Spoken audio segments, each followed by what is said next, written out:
Hello, patrons. Thank you very much for being there. As always, it is truly appreciated.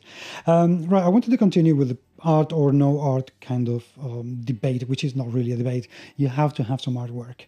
The thing about having artwork is it can also make or break the game. Having artwork is an expensive thing. Let's not beat about around the bush with it.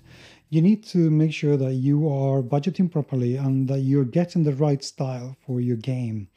For instance, having a fantasy game that is meant to be for kids with a very dark, very gritty, very gory, very graphic artist is just not going to work. If you hire somebody who is used to drawing for kids, they are going to be able to understand your brief an awful lot better, and they're going to be able to give you the right pieces for you. You also need to decide how many pieces of art you want to have in your book. And it is important to determine what the rhythm is going to be when you do the layout. So there is a lot more to art than meets the eye, so to speak. But it is a consideration that you have to keep in mind as you are writing. You know, one thing that it is a good practice to do is to add a comment in your Word document or whatever it is you're using. Add a comment whenever you have inspiration for what you would like to see on a page. You can get rid of them later on if you want to. But if you are writing and you think, oh, here it would be great to have an image of so and so, put it in a comment, because that will help you decide later on what is going to go where. And that matters a great deal. But make no mistake, even though I was saying in the previous video that your text should be able to give you the flavor that people need to imagine the worlds, that doesn't mean that everybody's going to be able to imagine what you did. And if somebody begins to imagine something that's completely different and you see it and you look at it, it may be a little bit disappointing that they didn't get your message.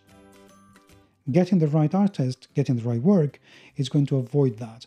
And even though, again, it may seem restrictive for people to have a set image of what your world is like, as a creative person, trust me, it is not, because you're giving a frame that people can work with.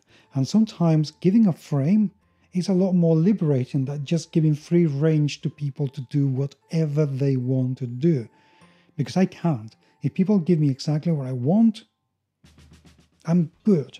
If they tell me just go for whatever you want, that's really bad. And surprising the viewer is a very important thing to do, especially for things like, for instance, a bestiary. It doesn't matter if you describe the beast. If you find that really cool artist that can make it alive, people will be more likely to use those beasts because they can see them.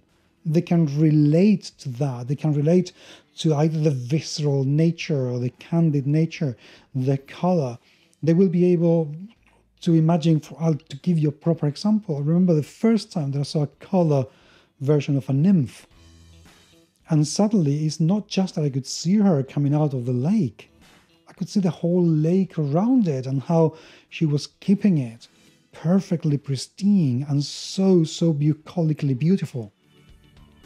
It helps create everything around them.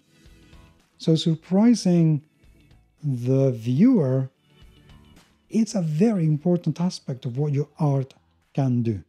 So yes, use artwork. Just make sure that you're choosing it very carefully. Thank you once again for being there. Do keep coming with more questions, please, because they help an awful lot.